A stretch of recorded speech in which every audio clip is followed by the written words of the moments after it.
नमस्कार, मी सिद्धेश ताकवले. सकाळचे 8 वाजता आणि आपण पाहता जय महाराष्ट्र बुलेटिन मध्ये आपल्या सगळ्यांचं स्वागत. बुलेटिनच्या सुरुवातीलाच बातमी आहे भाजप शिवसेनेच्या राड्याची. डोंबिवलीमध्ये भाजप शिवसेनेमध्ये जोरदार हाणामारी झाली. भाजपचे उमेदवार आर्या नाटेकर आणि त्यांच्या पतीवर हल्ला करण्यात आला. मतदारांना पैसे वाटप होत असल्याचा आरोप यावेळी करण्यात आला.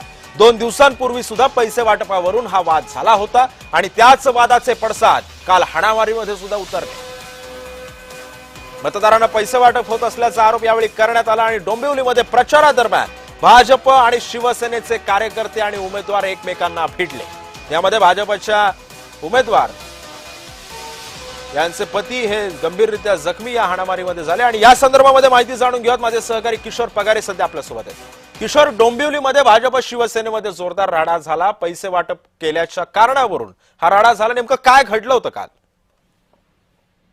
सिद्धेश, ज्या प्रकारे डोंबिवली प्रभाग 29चे भाजपाचे उमेदवार आर्य नाटेकर यांचे पती ओमनाथ नाटेकर यांच्यावर प्राणघातक हल्ला रात्री झालेला आहे.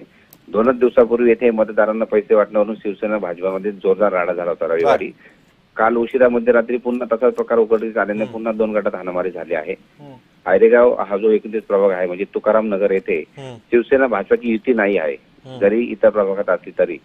आता पोलीस तसा तपास करीत असून निवडणूक निर्णय अधिकारी काय निर्णय घेतात हे पाहावे लागेल. तर सूत्रांच्या माहितीनुसार आता पॅनल 29 मधील भाजपाचे उमेदवार आर्य नाटेकर यांच्या पतीवर जो हल्ला झालेला आहे या अंतर्गत आता शिवसेनेचे उमेदवार नितीन पाटील, रवी पाटील, रोशन रवी पाटील, यश नितीन पाटील यांच्यासह 3 जणांवर हत्येचा कट आणि अन्य गुन्ह्याखाली गंभीर असा 307चा BNS 109 गुन्हा रामनगर पोलीस डोंबिवली येथे ठाण्यात दाखल झालेला आहे.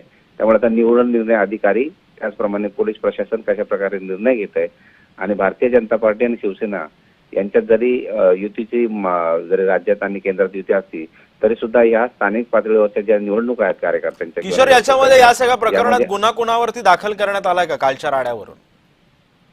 सध्या आता हा शिवसेनेच्या जे आहे ते उमेदवार यांच्यावर गुन्हा दाखल झाल्याची प्राथमिक माहिती आहे आणि या अंतर्गत आता पोलीस तपास सुरू आहे. सिद्धेश, नक्कीच धन्यवाद किशोर, तुम्ही दिलेल्या सविस्तर माहितीबद्दल.